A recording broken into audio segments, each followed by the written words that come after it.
2 cases of young, strictly vegetarian individuals with no known vascular risk factors, yet suffering a stroke, or multiple strokes. Why?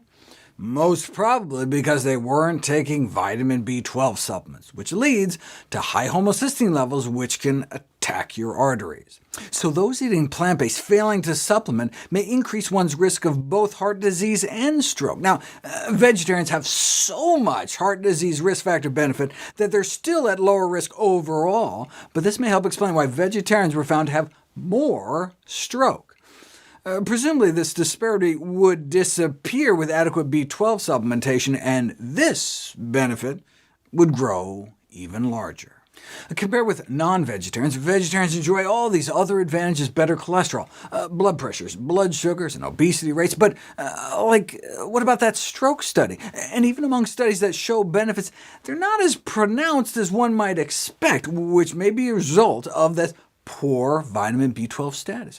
Vitamin B12 deficiency may negate some of the cardiovascular disease prevention benefits of vegetarian diet. So in order to further reduce the risk of cardiovascular disease, vegetarians should be advised to use B12 supplements.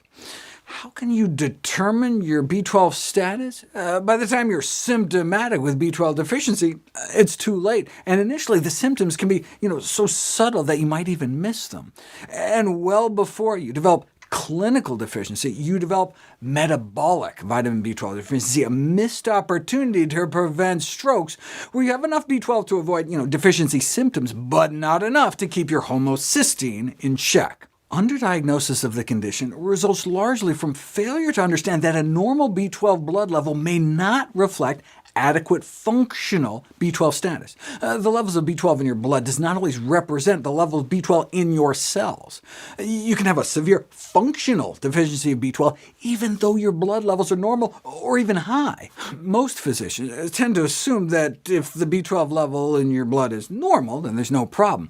But within the lower range of normal, 30% of patients could have metabolic B12 deficiency with high homocysteine levels. Measuring methylmalonic acid levels, or homocysteine directly, are more accurate reflection of vitamin B12 functional status. Methylmalonic acid can be a simple urine test. You're looking for less than a value of 4 micrograms per milligram of creatinine. Elevated MMA is a specific marker of vitamin B12 deficiency, while homocysteine rises in the context of both vitamin B12 and folate deficiencies. And so metabolic B12 deficiency is defined by an elevation in MMA levels, or by an elevation of homocysteine in people getting enough folate, even without eating beans and greens, which are packed with folate. Folic acid is added to the flour supply by law, and so high homocysteine levels these days may be mostly a B12 problem. Ideally, you're looking for a homocysteine level in your blood down in the single digits. Measured this way, the prevalence of functional B12 deficiency is dramatically higher than previously assumed, like 10 to 40% of the general population, and more than 40% in vegetarians, and the majority of vegans who aren't scrupulous about getting their B12. Some suggest that those on plant-based diets check their vitamin B12 status every year, but you shouldn't need to if you're adequately supplementing.